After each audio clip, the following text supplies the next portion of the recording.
በቲቪ ሲመለከቷት ሁልጊዜ ማራኪ ፈገግታ ታሳያለች።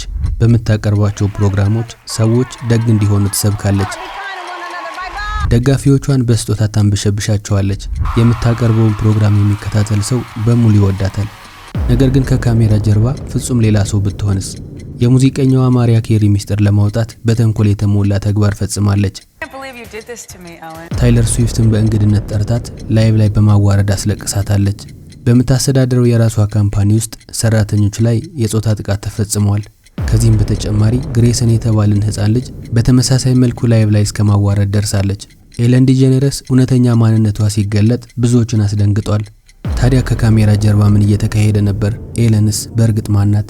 አንዳንዴ በካሜራ ፊት የምናየው የሰዎች ገጽታና ከካሜራ ጀርባ ያለው እውነተኛ ማንነታቸው ልዩነቱ የሰማይና የምድር ያህል የሰፋ ሊሆን ይችላል። ኤለን በመዝናኛው ዓለም ለሁለት አስርተ ዓመታት የቲቪ ሾው ንግስት በመባል ትጠራ ነበር። እሷን በመዝናኛው ዓለም ራሷን እንደ የዋህና ደግ ሰው በማድረግ ትጠራለች። በምታቀርባቸው ፕሮግራሞች ላይ የምታሳየው ፈገግታ፣ በምትናገራቸው ቀልዶችና በምታሳያቸው ዳንሶች ተወዳጅነትን አትርፋለች። ነገር ግን ከዚህ ሁሉ በስተጀርባ የደበቀችው አስደንጋጭ ማንነት ነበራት። በዚህ ቪዲዮ ስለ ኤለን ዲጄኔረስ እውነተኛ ማንነት በጥልቀት እንመለከታለን። ታሪካችን ወደ ኋላ እንመልሰውና ከዛሬ 18 ዓመት በፊት ማለትም በ2008 ዓመተ ምህረት የተፈጠረውን አንድ የሚያሳዝን ክስተት እንመልከት። ኤለን ትክክለኛ ማንነቷ በአደባባይ ከመውጣቱ አስቀድሞ ከ14 ዓመታት በፊት የተፈጠረ ክስተት ነበር። በጊዜው በብዙዎች በጣም ተወዳጅና ታዋቂ የነበረችው ድምጻዊት ማሪያ ኬሪ ከሷ በፊት እንደቀረቡት ታዋቂ ሰዎች የኤለን ፕሮግራም ላይ ስትገኝ ቀላልና አዝናኝ ቆይታ ለማድረግ በማሰብ ነበር። ነገር ግን ማሪያ ኬሪ ያላሰበችውና ያልጠበቀችው አደጋ ከፊቷ ተደቅኖ ነበር። መጀመሪያ ላይ ፕሮግራሙ በጥሩ ሁኔታ እየተካሄደ ነበር። ነገር ግን ኤለን በቃለ ምልልሱ አጋማሽ ላይ እርጉዝ መሆኗን በተመለከተ ያልተጠበቀና ያልተገባ ጥያቄ በማንሳት ማሪያን ማፋጠጥ ጀመረች። እርግዝናዋን ለማሳወቅ ገና ዝግጁ ባልነበረችበት ጊዜ ኤለን ሆነ ብላ ሚስጥሩን ለማውጣት እሷ ላይ ጫና ማሳደሯን ትቀጥላለች። ሰዎች እርጉዝ ነሽ እያሉ ነው፣ በብዛት ስላንቺ ወሬዎች ይሰማሉ በማለት እውነቱን መናገር እንዳለባት ትጠይቃታለች። ማሪያ ግን ሁኔታውን ለማለዘብና መልስ ላለመስጠት እየሞከረች ነበር። ነገር ግን ኤለን በጊዜው በቀላሉ የምትፋታ ሰው አልነበረችም። ይበልጥ ሁኔታውን ከባድ በማድረግ 2 ብርጭቆ ሻምፓኝ ካመጣች በኋላ እሺ በቃ መመለስ አይጠበቅብሽም፣ ዝም ብለን በሻምፓኝ ቶስትና አድርግ ትላታለች። ነገር ግን ማሪያ ሻምፓኝ መጠጣት እንደማትችልና እንደሚያወፍራት ትናገራለች። ቢሆንም ኤለን የሻምፓኝ አይደለም እስኪ ቅመሽው እያለቻት እርግዝናውን ለማጋለጥ በነበራት አቋም ግትርናዋን ቀጠለችበት። ተመልካቾቹ ቀልድ ስለመሰላቸው እየሳቁ ነበር። አሁን ወደ ኋላ ተመለሰን ስንመለከተው ግን ሁኔታው ምን ያህል ምቾት የሚነሳ የሚያሳዝንና በጭካኔ የተሞላ እንደነበር ያሳየናል። ማሪያ ኬሪ በነበረችበት አስቸጋሪ ሁኔታ ጥሩ ስሜት እየተሰማት አልነበረም። እናም ኤለን በእኔ ላይ እንደዚህ አይነት ነገር ታደርጊያለሽ ብዬ ማመን አልችልም፣ ለምንድነው ጫና የምታሳድሪብኝ በማለት እስከ መናገር ደርሳ ነበር። ኤለን ግን ምንም እንዳልተፈጠረ በማስመሰል እኔኩ እርጉዝ ነሽ ወይስ አይደለሽም ብዬ አልጠየቅኩሽም፣ እርጉዝ ካልሆንሽ ለምን አትጠጪውም በማለት የስነ ልቦና ጨዋታው ቀጠለችበት። እናም እጅግ አስቸጋሪና አሳዛኝ ሁኔታ ውስጥ ከተተቻት። አሁን ማሪያ ኬሪ 2 አማራጭ ነበራት። ለራሷ ገና እርግጠኛ ያልሆነችበትን እርግዝናዋ ለዓለም ማጋለጥ፣ ካልሆነ ደግሞ በማህፀኗ ውስጥ ያለውን ህፃን ደህንነቱ አደጋ ላይ መጣል ነበረባት። በተለይ በሚሊዮኖች በሚከታተሉት የቀጥታ ስርጭት ላይ በአንድ ሰው ላይ እንዲህ አይነት ከባድ ጫና ማሳደር አደገኛና ሰዎችን የሚጎዳ የስነ ልቦና ጥቃት ነው። በጣም የሚያሳዝነው ነገር ደግሞ ከዚህ ክስተት በኋላ የተፈጠረው ነገር ነበር። ማሪያ ኬሪ ከተወሰነ ጊዜ በኋላ የጽንስ መጨናገፍ አጋጥሟት ልጇን አጣችው። ከዓመታት በኋላ ማሪያ ቮልቸር ለተባለ መጽሔት በሰጠችው ቃለ ምልልስ ላይ ስለ ክስተቱ ተናግራለች። በዚያ ቅጽበት እጅግ በጣም ከባድ የሆነ የምቾት ማጣት ስሜት ውስጥ ነበርኩኝ። ያንን ሁኔታ ለማለፍና ከዛ በኋላ የመጣውን የስነ ልቦና ጫና ለመቋቋም በጣም ተቸግሬ ነበር። የተፈጠረው አጋጣሚ በምንም መልኩ አልወደድኩትም ነበር በማለት በከባድ ሐዘን ተናገረች። ነገር ግን ኤለን ያደረገችው ለምታቀርበው ፕሮግራም ድምቀት፣ ለወሬ ማሞቂያና የሰዎችን ትኩረት ለመሳብ ብቻ ነበር። ታዲያ አንድ ሐዘኔታ የሌላትና የሌሎችን ስሜት የማትረዳ ሴት እንዴት ያን ያህል የተጋነነ ተወዳጅነትን አተረፈች? እንዴትስ የመዝናኛው ዓለም ደግሰው የሚለውን ስም ተሰጣት? ስለሷ ለመረዳት መጀመሪያ ወደ ኋላ ተመልሰን የኤለን የህይወት ጉዞን ማየት አለብን። ኤለን በልጅነቷ እንደማንኛውም ወጣት ስራ ያልነበራት የወደፊት ዓላማ የሌላትና የተገኘውን የሥራ አይነት የምትሰራ ወጣት ነበረች። ከተወሰነ ጊዜ በኋላ ግን የጥበብ ህይወቷ የጀመረው በኮሜዲያንነት ነበር። ከትንንሽ የኮሜዲ ክለቦች ተነስታ ባደረገችው ከፍተኛ ጥረትና ድካም ዋናው የመዝናኛ ኢንዱስትሪ ውስጥ ትልቁን ቦታ እስከመያዝ ደርሳለች። ኮሜዲያን ከመሆንም በተጨማሪ በፊልም ላይ ትንንሽ ገጸ ባህሪያትን ወክላ እየሰራች ከቆየች በኋላ በ1990ዎቹ አጋማሽ ላይ በራሷ ስም የሚጠራ ተወዳጅ የቴሌቪዥን ድራማ ሲትኮም ላይ እስከ መስራት ደርሳለች። ነገር ግን በ1997 ዓመተ ምህረት የምታቀርበው ፕሮግራም ተቀባይነቱ ጣሪያ ላይ በደረሰበት ጊዜ ኤለን ጌይ እንደሆነች በይፋ ተናገረች። በዚያን ዘመን ስለዚህ ጉዳይ በይፋ መናገር ያልተለመደ ስለሆነ ሁኔታው ትልቅ መነጋገሪያ ነበር። የተወሰኑ ሰዎች ድፍረቷን ቢያደንቁላትም የምታቀርበው ፕሮግራም ተመልካቾች ግን በከፍተኛ ሁኔታና በፍጥነት ማሽቆልቆል ጀመረ። ከዚህም የተነሳ ፕሮግራሙ ከአንድ ዓመት በኋላ ተዘጋ። ሌላ አዲስ የቴሌቪዥን ፕሮግራም ለመጀመር ብትሞክርም ያም አልተሳካላትም ነበር። እናም ለተወሰኑ ዓመታት የረባ ስራ ሳትሰራ ከህዝብ እይታ ተሰወረች። በጠፋችበት ጊዜ የሥራ ህይወቷ ያበቃለት ይመስል ነበር። ነገር ግን በ2003 ዓመተ ምህረት ህይወቷን መቀየር የሚችል ትልቅ አጋጣሚ ተፈጠረ። ኤለን በአኒሜሽን ፊልም ላይ ዶሪ ለተባለችው ቶሎ የምትረሳ ነገር ግን በጣም ደስተኛና ንቁ የሆነችውን ገጸ ባህሪ ወክላ በድምጽ ለመስራት ተመረጠች። የተሳተፈችበት ፋይንዲንግ ኔሞ የተሰኘው ፊልም በዓለም ላይ ከፍተኛ ተወዳጅነትን ያተረፈ ነበር። ኤለን የተጫወተችው ገጸ ባህሪ ደግሞ ህይወቷን የሚቀይር ነበር። ተጫዋች፣ ንቁና አዎንታዊ አመለካከት የነበራት የዶሪ ገጸ ባህሪ ለሷ የተፈጠረች እስኪመስል ድረስ ከኤለን ጋር ተዋህደው ነበር። በተመልካች ተወዳጅነትን እንዳተረፈች የተረዳችው ኤለን የዶሪን ገጸ ባህሪ በመወረስና በተሻለ መልኩ በማዳበር ለሚቀጥሉት 20 ዓመታት የምትጠቀምበትን በደግነት በአዎንታዊነትና በንጹህ አመለካከት ላይ የተገነባ አዲስ የካሜራ ፊት ማንነት ፈጠረች። በተመሳሳይ ዓመት ማለትም በ2003 ዓመተ ምህረት ዘ ኤለን ዴጀነረስ ሾው የተባለውን የራሷ የቲቪ ፕሮግራም ጀመረች። በጊዜው በቴሌቪዥን መስኮት ላይ የነበረው ሁኔታ ከዚህ የተለየ ነበር። እንደ ጆሪ ስፕሪንገር የመሳሰሉ የቲቪ ፕሮግራም አዘጋጆች የሚያቀርቡት ሰዎችን በማጋጨትና በጩኸት ላይ የተመሰረቱ ፕሮግራሞች የበዙበት ጊዜ ነበር። ኤለን ይዛው የቀረበችው ፕሮግራም ግን ከነዚህ የተለየ ነበር። አዎንታዊ፣ ቤተሰብን ማዝናናት የሚችልና በደግነት ላይ ያተኮረ ፕሮግራም ሆኖ ቀረበ። ሰዎች ስለምታቀርበው ቃለ ምልልስ ሲናገሩ ከደስተኛና ምንም ክፋት የሌላት ሕፃን ልጅ ጋር የሚያወሩ ያህል እንደሚሰማቸው ይናገሩ ነበር። የመረጠችው አቀራረብ ሰዎች እሷን በቀላሉ እንዲወዷት፣ ፕሮግራሙ ደግሞ የህይወታቸው አካል እንዲሆን አደረገው። ነገር ግን ተመልካች ይህ ሁሉ ትዕይንት፣ ዳንኪራና ፈገግታ ለካሜራ ብቻ በሚገባ የተቀነባበረ ድራማ እንደሆነ የተረዳው በጣም ከረፈደ በኋላ ነበር።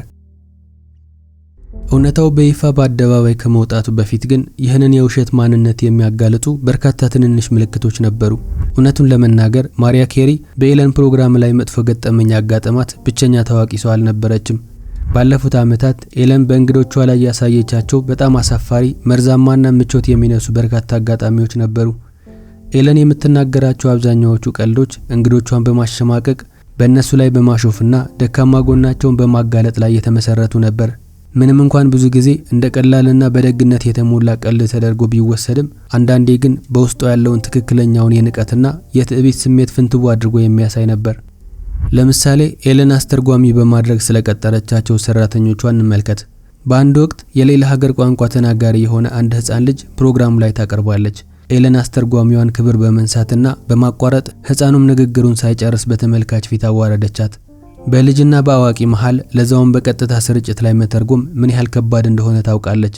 ነገር ግን ኤለን ጊዜዋን ያባከነችባት ያህል ስለተሰማት ብቻ አስተርጓሚዋን ንግግሯን አቋረጠቻት። በመቀጠልም በዚህ ጉዳይ ላይ ለደቂቃዎች ያህል ከቀለደች በኋላ ታዩ በቃ እንደውም ፍላጎቴን አጥቻለሁ በማለት በትዕቢት አስቆመቻት። ከዚህም ባለፈ ተመልካቾቿንና አድናቂዎቿን የምታዋርድባቸው አሳዛኝ አጋጣሚዎች ነበሩ። አሁን ደግሞ በሌላ አጋጣሚ ስቱዲዮ ውስጥ የተፈጠረውን ነገር ልንገራችሁ። አንድ ቀን ስቱዲዮ ውስጥ አንድ ሰው አንድ ዕቃ ብቻ ይውሰድ የሚል ጽሑፍ ያለበት የራሷን የማስታወሻ ዕቃዎች ከተቀመጡበት ጠረጴዛ አድናቂዎቿ እንዲወስዱ ታዘጋጃለች። ነገር ግን የተመልካቾቿን ታማኝነት ለመፈተሽ የተዘጋጀና ሆን ተብሎ የተደረገ ወጥመድ ነበር። አንዲት ሴት ለእህቷም ጭምር በማሰብ አንድ ተጨማሪ ዕቃ ትወስዳለች። ኤለን ግን በደበቀችው ካሜራ ሁኔታውን ቀረጸችው። ቪዲዮ በዓለም ዙሪያ ለሚገኙ ተመልካቾቿ በቀጥታ ስርጭት በማሳየት ሴትየዋን በቀጥታ ስርጭት ላይ ያዋረደቻት። ያደረገችው ይህንን ብቻም አልነበረም። ሴትየዋን መደበኛ ተመልካች ከሚቀመጥበት ቦታ በማስነሳት የኤለን እስር ቤት በማለት በሰየመችው ቦታ ላይ እንድትቀመጥ አደረገቻት። የፈጸመችው ጥፋት ከመጠን በላይ በማጋነን የስነ ልቦና ቅጣት እየፈጸመችባት ነበር። በሌላ አጋጣሚ ደግሞ አንድ የፕሮግራሙ አድናቂ የራሷንና የሚስቷን በእጁ የሳለው የጋራ ፎቶ ስዕል ይልክላታል። እረ ምን ጉድ ነው! እውነት ለመናገር ለተመሳሳይ ጾታ ባልና ሚስት ብሎ መጥራት አይከብድም? ከባድ ነው። ለማንኛውም ወደ ታሪኩ እንቀጥል እስኪ። እውነታው ግን ስዕሉ የፈለገ ያክል አስቀያሚ ቢሆንም አድናቂዋ የላከላት ስጦታ ለምታቀርበው ፕሮግራም ያለውን አክብሮትና ፍቅር የሚገልጽበት ድንቅ ስጦታ ነበር። እሷ ግን ስጦታውን ከማድነቅ ወይም ደግሞ በዝምታ ከማለፍ ይልቅ ስዕሉን በቀጥታ ስርጭት ላይ በማቅረብ ቀለደችበት። ስዕሉ በፍጹም እሷን እንደማይመስል በመናገር አድናቂዎቿ ለሷ ያላቸውን ፍቅር አጣጣለችው። እነዚህ ትንንሽ የሚመስሉ ክስተቶች የሷን ትክክለኛ ማንነት፣ ትዕቢትና ለሰዎች ያላትን ንቀት ቁልጭ አድርገው የሚያሳዩ እንደነበሩ ብዙዎች ይናገራሉ። ነገር ግን አድናቂዎቿ ፕሮግራሙ ስለሚወዱት ብቻ የተፈጠሩ ስህተቶችን እንደ ቀላል ቀልድ ወይም የመጥፎ ቀን ውሎ በማድረግ ያልፏቸው ነበር። በመዝናኛው ዓለም እሷን መቋቋምና ትከሻን መለካካት የሚችሉት ከሷ ጋር እኩል ወይም ከዚያ በላይ ዝና ያላቸው ሰዎች ብቻ ነበሩ። ዝነኛ ድምጻዊት ከሆነችው ቴይለር ስዊፍት ጋር የነበራት ቆይታና ተከታታይ ግጭት ደግሞ ለዚህ ጥሩ ማሳያ ነበር። መጀመሪያ ላይ ኤለን ቴይለርን እንደ ሕፃን ልጅ በማየት በተደጋጋሚ ትቀልድባታለች። ያልጠበቀችው ፕራንክ እየሰራችባትና እያስደነገጠቻት ነበር። ከተወሰነ ቆይታ በኋላ ግን ቴይለር በኤለን ላይ የሚያሾፍ አጭር ዘፈን በመዝፈንና ፕሮግራሙ ላይ በማቅረብ የአጸፋ ምላሽ መስጠት ችላለች። በጊዜው ኤለን በውጫዊ ገጽታዋ ፈገግታ ብታሳይም ካሜራው ሲጠጋ ግን በውስጧ ምን ያህል እንደተበሳጨችና ወንበሯን እንዴት አጥብቃ እንደያዘችው ያስታውቅባት ነበር። በሚቀጥለው ዓመት ቴይለር ስዊፍት እንደገና ወደ ፕሮግራሙ ትቀርባለች። የባለፈው ዓመት ቂም የቋጠረችው ኤለን ግን የበቀል እርምጃ ለመውሰድ በሚገባ ተዘጋጅታ ነበር። ቴይለር በሚስጥር የያዘችውን የፍቅር ህይወቷ በአደባባይ ላይ እንዲወጣ እንደማትፈልግና ጉዳዩ ስሜት የሚነካ እንደሆነ ደጋግማ ብትናገርም ኤለን ግን ደወል በማዘጋጀትና የበርካታ ወንዶችን ፎቶግራፍ ስክሪን ላይ እንዲወጣ በማድረግ የቅርብ ጊዜ ፍቅረኞቿን መናገር እንዳለባት በመግለጽ እሷን ማስጨነቅ ትጀምራለች። ታይለር በዚህ መሃል እባክሽ እንደዚህ አታድርጊ፣ ይህ እኮ ብቸኛው የግል ህይወቴ ነው እያለቻት እያለቀሰች ስትጨነቅና ስትለምናት ኤለን በደስታ እየፈነደቀች ነበር። This is the one thing that I have. It's like the one shred of dignity that I have is I know. ቴይለር በዚያን ጊዜ ፕሮግራሙን ጥላ ብትወጣ የታብሎይዶች ርዕስና የቅሌት መነጋገሪያ እንደምትሆን ስለምትረዳ ያጋጠማትን የስነ ልቦና ስቃይና ማሸማቀቅ ቁጭ ብላ ከመቀበል ውጭ ሌላ አማራጭ አልነበራትም።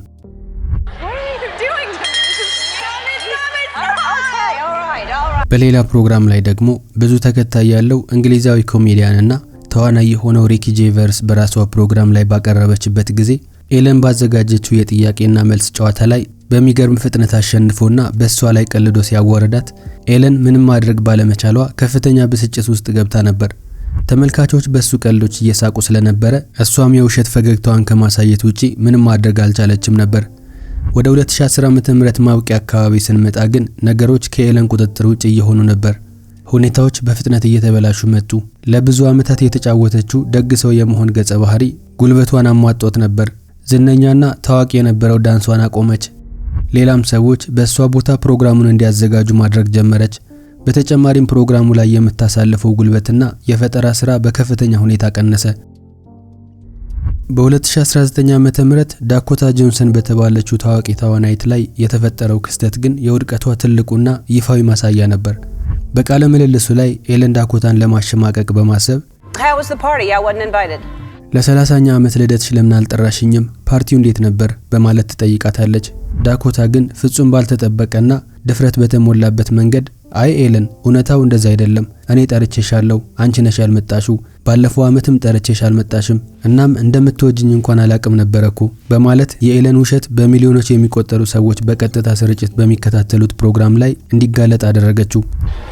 Actually, no, that's not the truth, Ellen. You were invited. የተፈጠረው ክስተት ስቱዲዮ ውስጥ የነበረውን ሁኔታ ውጥረት ውስጥ ከቶት ነበር። ቪዲዮ ተቆርጦ ስለወጣና ኢንተርኔት ላይ እንደ ሰደድ እሳት ስለተሰራጨ የኤለን ታማኝነት እንዲጎዳ ትልቅ ምክንያት ነበር። ኤለን ያላት ስንፍና፣ ትዕቢትና በውሸት የተገነባ ማንነት ለዓለም ማህበረሰብ ግልጽ እንዲሆን አደረገው። ነገር ግን ለኤለን ራስ ምታት የፈጠረበት ሌላው ነገር ማርች 2020 ዓ.ም ኬቨን ቲ ፖርተር የተባለ ኮሜዲያን ኤለን በህይወት ካሉት ሰዎች ሁሉ በጣም ክፉዋ ሰው እንደሆነች በመግለጽ በትዊተር ገጹ ላይ የፖስተው ነገር ነበር። በመቀጠልም ሰዎች ስለሷ የሰሙት አሊያም ያጋጠማቸው አስገራሚና የክፋት ታሪኮችን እንዲያጋሩት ጠየቀ። ኤሌ ፉድ ባንክ ለተባለ የእርዳታ ድርጅት ለሚያገኘው እያንዳንዱ ታሪክ $2 እንደሚለግስም ቃል ገባ። እናም ከ2600 በላይ የሚሆኑ ሰዎች ምላሽ የሰጡት ሲሆን ብዛት ያላቸው ታሪኮችም በጣም የሚረብሹ ነበሩ። ቤንጃሚን ሲማን የተባለ የቲቪ ፕሮግራም ጸሐፊ የሰማቸውን የተወሰኑ ታሪኮች አጋርቷል። ኤለን በጣም ስሜታዊ አፍንጫ ስላላት ማንም ሰው እሷን ለማናገር ቢሮ ከመግባቱ በፊት የቢሮዋ በር ላይ ከተቀመጠው ጎድጓዳ ሳህን ላይ ማስቲካ ወስዶ ማኘክ አለበት። አፋቸው ሽታ እንዳለው ሆኖ ከተሰማት ግን ወደ ቤታቸው ሄደው ታጥቦ መመለስ እንዳለባቸው ትነግራቸዋለች። ኤለን በየቀኑ ስራ ቦታ ላይ የምትጠላውን ሰው ትመርጣለች። ችግሩ ከሰዎቹ አልነበረም። የዛን ቀን ተረኛ የምትጠላ ሰው ከሆንክ ማድረግ ያለብህ በዝምታ መቀበል ብቻ ነው። በሚቀጥለው ቀን ደግሞ ሌላ ሰው ላይ ተመሳሳይ ነገር ታደርጋለች። ሰራተኞቹ መጀመሪያ ላይ አዲስ ነገር ሆኖባቸው ነበር፣ ነገር ግን በመጨረሻ ሁኔታውን እየለመዱት ሄዷል። ጥሩ ስሜት ላይ በማትሆንበት ጊዜያት ደግሞ ማኔጀሮቿ ሰራተኞች ወደ ቢሮዋ ገብተው እሷን የሚያስደስታት ነገር እንዲያደርጉ ያዟቸዋል። ከዚህም በተጨማሪ ኤለን ሰራተኞች በጣም አንገብጋቢ ካልሆነ በስተቀር እንዳታናግሩኝ ብላ ታስፈራራቸው እንደነበረ ሲመሰክሩ፣ ሌሎቹ ደግሞ ቡናና ውሃ የመሳሰሉ ነገሮች ለሚያቀርቡላት ሰዎች እንኳን ዞር ብላ ምስጋና እንደማትሰጥ፣ ከካሜራ ውጭ ተመልካቾችን እንደማታናግርና እንደማታከብር በመግለጽ ጽፈውለት ነበር። በጣም ከሚያሳዝኑ ታሪኮች መሃል ግን ኤለንና ፍቅረኛዋን ምግብ ቤት ውስጥ ያስተናገደቻቸው አንድ ሴት ሰራተኛ የጻፈችው ታሪክ ነበር። ኤለን አስተናጋጇ የተቀባቸው የጥፍር ቀለም ተበላሽቶ ስለነበረ ብቻ ለምግብ ቤቱ ማኔጀር ክስ አቀረበች። ልጅቷን በዚህ ምክንያት ከስራዋ ተባረረች። በእርግጥ ታሪኮቹ 100% እውነት መሆናቸውና ለመሆናቸውን ለማወቅ የሚያስችል መንገድ አልነበረም። ነገር ግን ብዛት ያላቸው ሰዎች ተመሳሳይ ነገሮችን ሲናገሩ መመልከት ለኤለን ጥሩ ገጽታ አልነበረም። አሁንም በ2020 ዓመተ ምህረት በነበረው የኮቪድ ወረርሽኝ ምክንያት በተፈጠረው ዓለም አቀፍ ኳራንቲን ደግሞ የኤለን ፕሮግራም በመጨረሻውና ትልቁ ሚስማር የተመታበት ጊዜ ነበር። ኤለን ቀጥታ ከስቱዲዮ ተመልካች በሌለበት ሁኔታ ፕሮግራሙን ማስተላለፍ አስቸጋሪ ሆኖባት ነበር። የኮቪድ-19 ሀገሪቱን ወደ መዘጋጋት ደረጃ ሲያስገባት ችግሮቿ ይበልጥ እየተባባሱ ነበር። አንድ የዜና ሚዲያ እንዳጋለጠው ከሆነ የካሜራና የቴክኒክ ሰራተኞቿ ከአንድ ወር በላይ ስለ ስራ ሰዓታቸውና ስለ ክፍያቸው ምንም አይነት መረጃ አልተሰጣቸውም ነበር። ኤለን ዝግጅቱን ካሊፎርኒያ ከሚገኘው መኖሪያ ቤቷ ለመቅረጽና ፕሮግራሙን ለማስተላለፍ ሌላ ኩባንያ ቀጥራ ነበር። ሰራተኞቿን ግን በመታስፈልጋቸው ጊዜ ላይ እንዳልተፈጠሩ ረስታቻቸው ነበር። በመጨረሻም ፕሮዲዩሰሮቹ ፕሮግራሙ አሁንም እየተላለፈ ቢሆንም ሰራተኞቹ ከነበራቸው ደሞዝ ላይ 60% ቅነሳ እንደሚደረግባቸው ተነገራቸው። እንደነ ጂሚ ኪሜል የመሳሰሉ ተመሳሳይ ፕሮግራም አዘጋጆች ከራሳቸው ኪስ ሞልተው ለሰራተኞቻቸው ሙሉ ክፍያ ሲከፍሉ እሷ ያደረገችው ነገር ይበልጥ ጎልቶ እንዲታይና ሰዎች በእሷ ላይ ያላቸውን ጥላቻ እንዲጨምር ምክንያት ሆኗል። ነገር ግን ከዚህ ሁሉ የከፋው ሁኔታ ደግሞ ኤለን በሚሊዮን ዶላር በሚያወጣውና በቅንጦት በተሞላው ትልቁ ቤቷ በመሆን ቤት ውስጥ መዋል ማለት እስር ቤት እንደሆነ የተናገረችውን ነገር የዕለት ተዕለት ጉርስ እንኳን የማያገኙ የህብረተሰብ ክፍሎች ንቀት የተሞላበትና ከእውነታ የራቀ ንግግር ስለሆነ ብዛት ያላቸው ደጋፊዎቿን አበሳጭቷል። ከተወሰነ ጊዜ በኋላ ደግሞ በዝፊድ የተባለ ታዋቂ የዜና ሚዲያ ባወጣው ሰፊ የምርምር ዘገባ በኤለን የሥራ ቦታ ላይ ከፍተኛ የስነ ልቦና ጫና፣ የዘረኝነት፣ የአድሎና የጾታ ትንኮሳ ጭምር እንደነበረ ከነማስረጃው አረጋገጠ። ሰራተኞች ለሕክምና አሊያም ለቤተሰብ ሐዘን ፍቃድ መብታቸውን ሲጠይቁ ያለምንም ሐዘኔታ ከስራቸው ይባረሩ ነበር። አሁን ደግሞ ሌላ አስገራሚ እውነታ ልንገራችሁ። ሰራተኞቿ በስራ ቦታ ያለው መርዛማ ሁኔታና በበላይ አለቆቻቸው የሚፈጸምባቸውን በደል ቢናገሩም ኤለን ግን የሥራ ቦታው ኃላፊነት የራሷ እንደመሆኑ መጠን ኃላፊነት ወስዳ ማስተካከል አልቻለችም ነበር። ዋርነር ብሮስ የተባለ ሚዲያ በኤለን ድርጅት ላይ ባደረገው የውስጥ ምርመራ አስተዳደሩ ላይ ጥፋቶች መኖራቸውን አረጋግጧል። ነገር ግን ከተወሰኑ ቀናት በኋላ በዝፊልድ የተባለው ሌላ ሚዲያ ሌላ አስከፊ ዘገባ ይዞ ወጣ። በደርዘን የሚቆጠሩ ሰራተኞች ዋና አዘጋጆቹ የጾታ ብልግናና ትንኮሳ ውስጥ መሳተፋቸውን ተናገሩ። ዋና ጸሐፊና አዘጋጅ የነበረው ኬቨን ሊማን በ2013 ዓመተ ምህረት በድርጅቱ በተዘጋጀ ፓርቲ ላይ በመጸዳጃ ቤት ውስጥ ለአንድ ሰራተኛ የጾታ ግንኙነት ጥያቄ አቅርቦ ነበር። በተጨማሪም በ2017 ዓመተ ምህረት ረዳት ሰራተኛውን አንገቱን ሲስሞ እንደታየ ተዘግቧል። ሊማን ድምጻቸውን ማሰማት አይችሉም ብሎ በሚያስባቸው ዝቅተኛ ደረጃ ላይ በሚገኙ ሰራተኞች ላይ በማነጣጠር ወሲባዊ ትንኮሳዎችን ያደርግ ነበር። ሌላኛው ኤድ ግላቪን የተባለው ዋና አዘጋጅ ደግሞ ያለ ፈቃዳቸው እጁን በሴቶች ወገብ ላይ፣ ጀርባቸው ላይና ትከሻቸው ላይ በማድረግ ይታወቅ ነበር። 47 የቀድሞ ሰራተኞች ግላቪን በየቀኑ በማስፈራራት ሲመራቸው እንደነበረ ተናግረዋል። እነዚህ ጥፋቶች በቀጥታ በኤለን በራሷ የተፈጸሙ አልነበሩም። ነገር ግን አንዳንድ ሰራተኞች እሷ ምን እየተካሄደ እንዳለ ታውቅ እንደነበረና አይታ እንዳላየ ስታልፋቸው እንደነበረ ያምናሉ። በመጨረሻም 3 አዘጋጆች ከስራ ተባረዋል። ኤለንም የፕሮግራሙ 18ኛ ሲዝን የሥራ ዘመን በአደባባይ ይቅርታ በመጠየቅ ጀመረች። This summer there were allegations of a toxic work environment at our show, and then there was an investigation. I learned that things happened here that never should have happened. በድርጅቴ ውስጥ መፈጸም የሌለባቸው ነገሮች እንደተፈጸሙ ተረድቻለሁ። የተፈጠረው ነገር በቁም ነገር ወስደዋለሁ። እናም ለተጎዱ ሰዎች በጣም አዝናለሁ ማለት ፈልጋለሁ በማለት ተናገረች። I am a work in progress, and if I've ever let someone down, if I've ever hurt their feelings, I am so sorry for that. ኤለን ለብዙ ዓመታት በጥንቃቄ የገነባችው የደግነትና የርህራሄ ካባ ቀስ በቀስ ተገፈፈ። ተመልካቾችም በሷ ላይ የነበራቸው እምነት እየቀነሰ መጣ። በ18ኛው የሥራ ዘመኗ ላይ የተመልካች ቁጥር በተፈጠሩ ነገሮች ምክንያት በጣም ቀንሶ ነበር። የተፈጠረው ውዝግብ ምን ያህል ጎጂ እንደነበረ ማሳይቷል። በ2019 ዓ.ም በአማካይ 2.6 ሚሊዮን ተመልካች የነበራት ሲሆን በ18ኛው የሥራ ዘመን ግን ወደ 1.4 ሚሊዮን ተመልካች ወርዶባታል። በዚህ ጊዜ ኤለን ታዋቂ እንግዶችን ለማምጣትና ስፖንሰሮችን ለመሳብ መቸገር የጀመረችበት ጊዜ ነበር። ሁሉም ነገር ቁልቁል እየሄደና በጣም እየቀነሰ ነበር። በመጨረሻም ኤለን 19ኛው የሥራ ዘመን የመጨረሻዋ እንደሚሆን ተናገረች። የወሰነችው ውሳኔ ባለፈው ዓመት ከተፈጠረው ውዝግብ ጋር ምንም ግንኙነት እንደሌለው ብትናገርም ሰዎች ግን ነገሮችን አገናዝበው በማየት የተናገረችውን ነገር አላመኗትም ነበር። በመጨረሻው የውድድር ዘመንም እንደ ባለፈው ዓመት በተመሳሳይ ሁኔታ ደካማ አፈጻጸም ነበራት።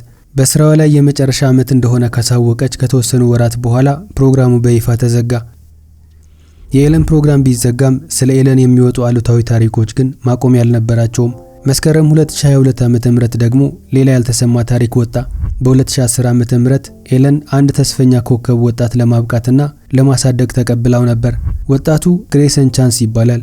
በመጨረሻም ወጣቱ በኤለን የተፈጸመበትን የስነ ልቦና ስብራት ተናግሯል። ግሬሰን ታዋቂ የሆነው የሌዲ ጋጋን ዘፈን በድጋሚ ዘፍኖት ዩቲዩብ ላይ ከለቀቀ በኋላ ቪዲዮ ቫይራል ስለወጣለት ነበር። ኤለንም እንደዚህ አይነት ሰዎች ማደን ስራዋ ስለነበረ በመታዘጋጀው ሾው ላይ ያቀረበችው። እናም ካሁን በኋላ በህይወቷ አንድም ቀን መስራት እንደማይጠበቅባት እናቱን ከነገረቻት በኋላ ልጁን በስጦታን በሸበሸችው።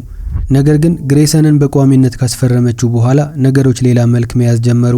ግሬሰን ሙዚቃውን ለማቅረብ ከቦታ ቦታ መንቀሳቀስ ሲጀምር ኤለን ከመጠን በላይ ተቆጣጣሪና አምባገነን ትሆንበት ነበር። ሙሉ ሳምንቱን የምትቆጣጠረው በየሰዓቱ በምትልክለት አጫጭር ሜሴጅ ነበር። አለባበሱ ላይና የፀጉር ስታይሉ ላይ በሚሰሩ ሰዎች ላይ ደግሞ ትጮኻለች፣ ሰዎችን ታዋርዳለች። አንድ ቀን በጀስቲን ቢበር ላይ ያተኮረ ዶክመንተሪ ፊልም እንዲመለከት ተሰጠዋለች። እሱ ግን በቀን ለ16 ሰዓታት ስራ ላይ ስለነበረ ፊልሙን ለማየት ጊዜ አላገኘም።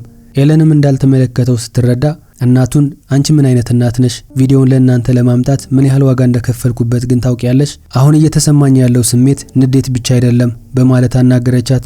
በመጨረሻም የሰራው አልበም ገበያ ላይ ጥሩ ሳይሆን ሲቀር ኤለን ስልኩን ማንሳት አቆመች። በመጨረሻም ሙሉ በሙሉ እሱን አባረረችው። ልጁ የተናገራቸው የመጨረሻ ቃላት ስናይ እንደ ኤለን አይነት አጭበርባሪ፣ ራስ ወዳድና አጋጣሚዎችን ለራሱ ብቻ የሚጠቀም ሰው አጋጥሞኝ አያውቅም የሚል ነበር። ታዲያ ይህ ሁሉ ሲከሰት እንዴት ለረጅም ጊዜ ሚስጥሩ ተደብቆ ቆየ ካላችሁኝ የችግሩ ዋና ምንጭ ያለው በራሱ በሆሊውድ የተበላሸ አሰራርና የኃይል ሚዛን መዛባት ውስጥ ነው። ኤለን የነበራት የኃይል ሚዛን የዝናና የገንዘብ ብልጫ በመጠቀም ከሷ በታች በሚገኙ ሰራተኞችና ትንንሽ አርቲስቶች ላይ ስትረማመድ ቆይታለች።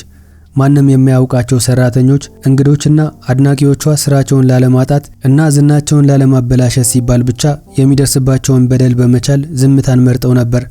በእርግጥ ችግሩ የኤለን ብቻ አልነበረም። እንደ ጄምስ ኮርደን የመሳሰሉ የቴሌቪዥን ፕሮግራም አቅራቢዎችም ተመሳሳይ ባህሪና የስነ ምግባር ክሶች ቀርቦባቸዋል። አሁን ላይ ኤለን ዲጄኔረስ በሰበሰበችው ሀብት የተለያዩ ውድ ቤቶችን ለታዋቂ ሰዎች እያደሰች በመሸጥ በምቾት ትኖራለች። ኤለን ስለ ራሷ በሰራችውና ኔትፍሊክስ ላይ በተለቀቀው ቪዲዮ እንደተናገረችው ከሆነ ራሷን እንደተበዳይ በማድረግ በሷ ላይ የቀረቡ ክሶችም እንደተጋነኑ ተናግራለች። ከላይ የተመለከትነው ታሪክ አንድ ትልቅ ነገር ያስተምረናል። በዝና በገንዘብና በካሜራ ብርሃን የተሸፈነ የውሸት ማንነት የጊዜ ጉዳይ ካልሆነ በስተቀር እውነታው መውጣቱ አይቀርም። ከልክ ያለፈ ኃይል ስነ ምግባር በሌላቸው ሰዎች እጅ ሲገባ የሌሎችን ህይወት ምን ያህል ሊያበላሽ እንደሚችል የኤለን ታሪክ ትልቁ ማሳያ ነው። አንድ ሰው ከውስጡ መበስበስ ከጀመረ ውጫዊ ቆዳው ምን ያህል ቢያምር መፈራረሱ አይቀርም። እናንተስ ስለሰማችሁት የኤለን ዲጄኔረስ አስገራሚ ህይወት ታሪክና ስለ ሆሊውድ አሰራር ምን ታስባላችሁ? ዝና፣ ሀብትና ስልጣን የሰዎችን እውነተኛ ማንነትና ክፋት ለረጅም ጊዜ ሊደብቅ ይችላል ብላችሁ ታምናላችሁ? ሐሳብ አስተያየታችሁን ኮሜንት ላይ ጻፉልኝ። ለቻናሉ አዲስ ከሆናችሁ ሰብስክራይብ ማድረግ እንዳይረሳ። ቪዲዮ ከተመቻችሁ ደግሞ ላይክ እና ሼር ማድረግን አትርሱ። ለዛሬ በዚህ አበቃን። ሌላ ጊዜ በአዲስ ቪዲዮ እስክንገናኝ በያላችሁበት ሰላም ሁኑ።